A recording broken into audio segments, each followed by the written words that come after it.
ഏറ്റവും കൂടുതൽ ലവണങ്ങൾ, മിനറൽസ് നമ്മുടെ ശരീരത്തിൽ കിട്ടാൻ സഹായിക്കുന്ന ഉപ്പ് ഏതെന്ന് ചോദിച്ചാൽ ഹിമാലയൻ സാൾട്ട് ആണ്. നിങ്ങൾ വെറുതെ നോക്കിയാൽ മതി, ഹിമാലയൻ സാൾട്ട്, ഹിമാലയൻ പിങ്ക് ഉപ്പ്. എന്തുകൊണ്ടാണ് പിങ്ക് കളർ വരുന്നത്? അതിനകത്ത് ഒന്നോ രണ്ടോ മിനറൽ അല്ല, കടലുപ്പില് ഒറ്റ മിനറലാണ് സോഡിയം ക്ലോറൈഡ് എന്ന് പറയുന്ന ഒറ്റൊരു മിനറലാണ്. അതുകൊണ്ട് തന്നെ അതിന്റെ നിറം ഒറ്റ കളറാണ്. അതിനകത്ത് അയഡിൻ എന്ന് പറയുന്ന കണ്ടന്റുകൾ ആഡ് ചെയ്യുന്നുണ്ട്. കടലുപ്പ് തന്നെ ഒരു പരിധി വരെയൊക്കെ ഉണ്ട്, കടൽ പായലിലൊക്കെ ഇഷ്ടംപോലെ അയഡിൻ ഉണ്ട്. അപ്പൊ അയഡിനും അതിനകത്തുണ്ട്, അതിൽ കൂടുതലൊന്നും അതിനകത്ത് ഇല്ല. എന്നാൽ നമ്മുടെ ഹിമാലയൻ ഇന്ദുപ്പിന്, ഹിമാലയൻ സാൾട്ടിന് നമുക്ക് 80-ൽ കൂടുതൽ മിനറൽസ് നമുക്ക് ശരീരത്തിന് ആവശ്യമുള്ളത് മുഴുവൻ അതിനകത്തുണ്ട്. അതിനകത്ത് കാൽസ്യം ഉണ്ട്, സിങ്ക് ഉണ്ട്, അയേൺ ഉണ്ട്, ഒക്കെ ഉണ്ട്. അതേപോലെ തന്നെ പൊട്ടാസ്യവും മഗ്നീഷ്യവും ഒക്കെ ഉണ്ട്. അപ്പോൾ ഇത് നമുക്ക് എങ്ങനെ സഹായിക്കും എന്ന് വെച്ച് കഴിഞ്ഞാൽ, പൊതുവെ ഈ സമയത്ത് ഇനി റംസാൻ മാസമായിട്ട് ബന്ധപ്പെട്ട് എന്താണ് അതിന്റെ ഗുണം എന്ന് പറയാം. നമ്മള് പകൽ സമയങ്ങളിൽ എന്ത് കഴിക്കില്ല? ഭക്ഷണം പാനീയം ഇല്ല, എല്ലാവർക്കും അറിയാം.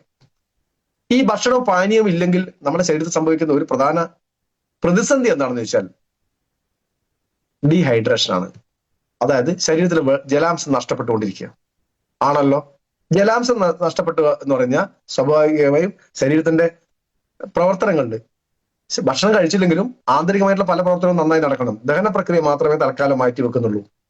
ആ ദഹന പ്രക്രിയ മാറ്റി വെക്കുന്ന സമയത്തും രക്തഓട്ടം നടക്കുന്നുണ്ട്. ശരീരത്തിൽ എല്ലാ ഭാഗത്തും രക്തം എത്തണം, എല്ലാ ഓർഗൻസും നന്നായി പ്രവർത്തിക്കണം.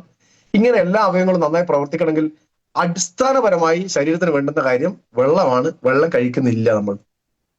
ആ സമയത്തും ശരീരത്തിലെ ഡീഹൈഡ്രേഷൻ ഇല്ലാതെ ഹൈഡ്രേറ്റഡ് ആയി നിലനിർത്താൻ ഈ പിങ്ക് ഉപ്പ് സഹായിക്കുമെന്നുള്ളത് വളരെ പ്രധാനമാണ്. അപ്പൊ രാത്രികാലങ്ങളിലൊക്കെ നമ്മൾ കഴിക്കുന്ന ഭക്ഷണത്തിൽ നമ്മൾ ഉപയോഗിക്കുന്നത് പിങ്ക് ഉപ്പാണെങ്കിൽ ശരീരത്തിൽ ഹൈഡ്രേഷൻ നിലനിർത്തും എന്നുള്ളതാണ് ഏറ്റവും പ്രധാനപ്പെട്ട ഒരു ഗുണം.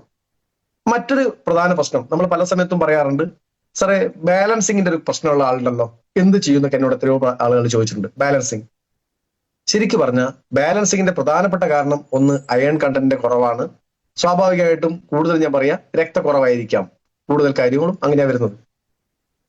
അതേ സംബന്ധിച്ചോ നമ്മളെ തലച്ചോറിന്റെ പ്രവർത്തനവുമായി ബന്ധപ്പെട്ടുണ്ടാകുന്ന ബാലൻസിങ്ങിന്റെ ചെറിയ പ്രശ്നങ്ങളുണ്ട്, കോംപ്ലിക്കേഷൻ ഉണ്ടാവും. അങ്ങനെയുള്ള ബാലൻസിങ്ങിനെ നിലനിർത്താൻ സഹായിക്കുന്ന ഒരു ഘടകം കൂടെയാണ് ഈ പറയുന്ന ഇന്ദുപ്പ് എന്ന് പറയുന്ന, അല്ലെങ്കിൽ ഹിമാലയൻ സാൾട്ട് എന്ന് പറയുന്ന ഉപ്പ്. അതുപോലെ തന്നെ ഡൈജഷൻ, നമ്മുടെ ദഹന പ്രക്രിയയെ നന്നായി നിലനിർത്താൻ ഇതിന് സാധിക്കും എന്നുള്ളത് മറ്റൊരു ഗുണമാണ്. അതേപോലെ തന്നെ നമ്മളെ മസിൽ സ്ട്രെങ്തിനെ നന്നായി നിലനിർത്താൻ സഹായിക്കുന്ന ഒരു ഘടകം കൂടെയാണ് നമ്മുടെ ഇന്ദുപ്പ്. അല്ലെങ്കിൽ ഇന്ദുപ്പ് എന്ന് നമ്മളെ നാടൻ ഭാഷയിൽ മലയാളത്തിൽ പറയുന്നതാണ്, അറിയാതെ പറഞ്ഞു പോകുന്നതാണ് നമ്മുടെ ഹിമാലയൻ സാൾട്ട്. ഹിമാലയൻ സാൾട്ട് നമുക്ക് മാത്രം ഉള്ളതല്ല കേട്ടോ.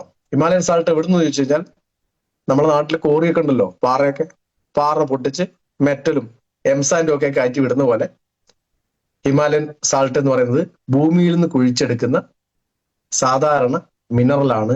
ഭൂമിയിൽ നിന്ന് എല്ലാ കണ്ടന്റ് മിനറൽസും അതിനകത്ത് ഉള്ളത് കൊണ്ട് തന്നെ ഭൂമിയിലാകുന്നുണ്ട് കരപ്രദേശങ്ങളിലെ എല്ലാ മിനറൽസും കരയിലുണ്ടാവും. ആ എല്ലാ മിനറൽസും ചേർന്നിട്ടുള്ള ഒരു കോമ്പിനേഷനാണ് ഇത്. പൊതുവെ ആരോഗ്യത്തിന് ഏറ്റവും ഗുണകരമായിട്ടുള്ള, ദഹനത്തെ നന്നായി സഹായിക്കുന്ന, റെസ്പിറേറ്ററി ഫങ്ഷൻസ് അതായത് ശ്വാസകോശവുമായി ബന്ധപ്പെട്ടുണ്ടാകുന്ന കോംപ്ലിക്കേഷൻസ് ഒഴിവാക്കാൻ സഹായിക്കുന്ന, എല്ലാ അർത്ഥത്തിലും നമുക്കൊരു മെഡിക്കേറ്റഡ് ആയിട്ടുള്ള അല്ലെങ്കിൽ ശരീരത്തിന് ഗുണകരമായിട്ടുള്ള ഒരു ഉപ്പ് ഏതാണെന്ന് ചോദിച്ചു കഴിഞ്ഞാൽ ഹിമാലയൻ സാൾട്ടാണ്. സാധാരണ സാൾട്ടിന്റെ റേറ്റിൽ ഇത് കിട്ടാറില്ല. നിങ്ങൾ വെറുതെ ഹിമാലയൻ സാൾട്ടിന്റെ റേറ്റ് ഒക്കെ അടിച്ചു പോയി കഴിഞ്ഞാൽ അറിയാം, നല്ല റേറ്റ് ഉള്ളതാണ്. കാരണം ഇതിന് ഖനനം ചെയ്യാൻ ഒരുപാട് എക്സ്പെൻസ് വരുന്നുണ്ട്. അതിന്റെ ഭാഗമായിട്ട് അതിന്റെ ക്ലീനിങ്ങിന് വേണ്ടി കുറച്ച് എക്സ്പെൻസ് വരുന്നുണ്ട്. അങ്ങനെ കുറെ നല്ല എക്സ്പെൻസ് വരും. കടലുപ്പിന് അങ്ങനത്തെ യാതൊരു എക്സ്പെൻസും ഇല്ല, നേരെ കുറുക്കുക, പാക്കറ്റിലൊക്കെ വിടുക. അപ്പോ നല്ല എക്സ്പെൻസീവ് ആയിട്ടുള്ള ഉൽപ്പന്നമാണ്, നമുക്ക് ശരീരത്തിന് ഏറ്റവും ഗുണകരമായിട്ടുള്ള ഉപ്പാണ്. അപ്പോ ഈ ഉപ്പ് നമ്മളിന്ന് ശീലമാക്കുന്നത് നല്ലതാണ്. ഒന്ന് വാങ്ങിക്കഴിഞ്ഞാൽ പിന്നെ നമ്മൾ അതേ വാങ്ങുള്ളൂ. ഞാൻ ഏതായാലും എത്രയോ കാലമായി നോക്കി നടന്ന, അല്ലെങ്കിൽ നല്ല ഉപ്പ് എവിടെ കിട്ടുമെന്ന് ഇങ്ങനെ ആലോചിച്ച് നടന്നിരുന്നു. നല്ല ഉപ്പ് കടലുപ്പ് തന്നെയാണ് ഉദ്ദേശിച്ചത്.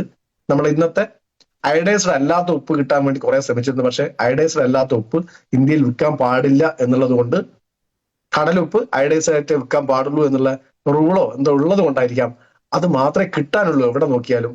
അപ്പോഴാണ് എനിക്ക് ഭാഗ്യത്തിന് നമ്മുടെ കമ്പനി തന്നെ, നമ്മൾ ആഗ്രഹിക്കുന്ന നമ്മുടെ കമ്പനിക്ക് അമ്മ കൊണ്ട തരുന്നുണ്ട്. എന്തൊക്കെ നമ്മൾ ആഗ്രഹിക്കുന്നോ, ഇത് ഉണ്ടായിരുന്നെങ്കിൽ എന്ന് ആഗ്രഹിക്കുന്ന സമയത്ത് അത് കൊണ്ടുതരുന്നു. അങ്ങനെ നമ്മുടെ കമ്പനി MD പറഞ്ഞത് പിൻ ടു പ്ലെയിൻ നമ്മൾ മാർക്കറ്റ് ചെയ്യുന്നതാണ്. എന്തായാലും ആ പിൻ ടു പ്ലെയിൻ എന്നുള്ളത് കമ്പനി തുടങ്ങുന്ന സമയം, അല്ലെങ്കിൽ തുടക്കത്തിൽ 6 പ്രൊഡക്റ്റ് കൊണ്ട് തുടങ്ങിയ കമ്പനി ഇന്ന് 160 കൂടുതൽ ഉൽപ്പന്നങ്ങൾ എന്തായാലും ആയിക്കഴിഞ്ഞു. ഏതായാലും 2030 ആകുമ്പോഴത്തേക്ക് ഇതൊരു 3000 കൂടുതൽ പ്രൊഡക്റ്റുകൾ നമ്മളെ കയ്യിൽ തന്നെ ഉണ്ടാവും. അത് കൂടാതെ നമുക്ക് അഡീഷണൽ ആയിട്ട് വരുന്ന ഉൽപ്പന്നങ്ങൾ, നേരത്തെ ഇതിന്റെ പാരന്റ് കമ്പനി ചെയ്തിരുന്ന ഒരു കാര്യം എനിക്ക് ഓർമ്മയുണ്ട്. ബിഗ് ബസാറുമായിട്ട് ടൈപ്പായി നമുക്ക് വരുമാനം വരുന്ന സമയത്ത് ഒരു കൂപ്പൺ നമുക്ക് എക്സ്ട്രാ തരും. ആ കൂപ്പൺ ഉപയോഗിച്ച് നമ്മൾ ഉൽപ്പന്നം വാങ്ങുന്ന സമയത്ത് ആ കൂപ്പണിലും ചെറിയൊരു BV നമുക്ക് കമ്പനി അയച്ചു തരും.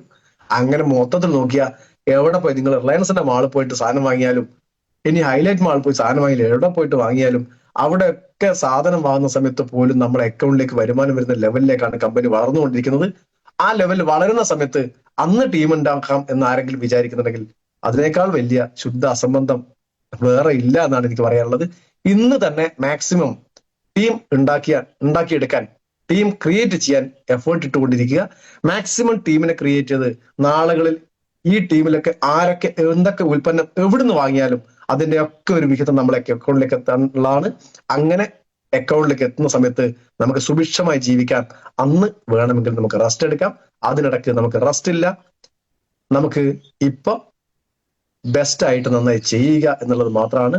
നമുക്ക് റെസ്റ്റ് എടുക്കാൻ, റെസ്റ്റ് ഇൻ പീസ് ആണ്. അതിനിടയ്ക്ക് നമുക്ക് റെസ്റ്റ് ഇല്ല.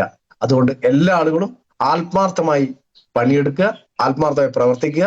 റംസാൻ വ്രതം അനുഷ്ഠിക്കുന്നതോടൊപ്പം തന്നെ പ്രവൃത്തിക്ക് യാതൊരു ഭംഗവും വരുത്താതെ എല്ലാവരും അതിനോടൊപ്പം ചേർന്ന് നിൽക്കുക.